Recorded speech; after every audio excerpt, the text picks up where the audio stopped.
सानसेयारि बड'सा खौरांलाइनि दिनैनि थामहिनबा 8 नभेम्बरनि बिसानाव सोर सोरनि लिरथिया सेबखांजादों बेखौ फोरमायनो थाखाय आखायाव लानाय जाबाय। गिबियावनो बयनिसिमबो मोनसे गुरै खावलायाव हरनायदि सानसेयारि बड'सा खौरांलाइयाव अराय नोंथांनि बेसेन बहरा लिरथिखौ दैथायहरबाय था आरो सानसेयारि बड'सा खौरांलाइखौ अराय अनसायलांबाय था। गहपुरनि मनिका गयारिनि सानजानि सोरांखौ नेनानै, उदालगुरिनि इयुनसा बर'नि बारखोमानाय बिबार, बाक्सानि सबिराम बर'नि खाबु जानाय नङा,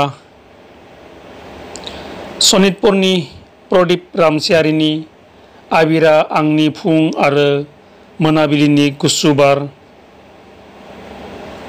गलाघाटनि पबित्र ब्रत दैमारिनि बायगर बुब्लि, काट्रिना खाख्लारिनि अनजालुनि सिम, चिरांनि सबिन मोसाहारिनि अबोला आं मा खालामनो आरो बाक्सानि रैदोम बर'नि गोरोबनै खन्थाइया सेबखांजादों। गोजोन्थों।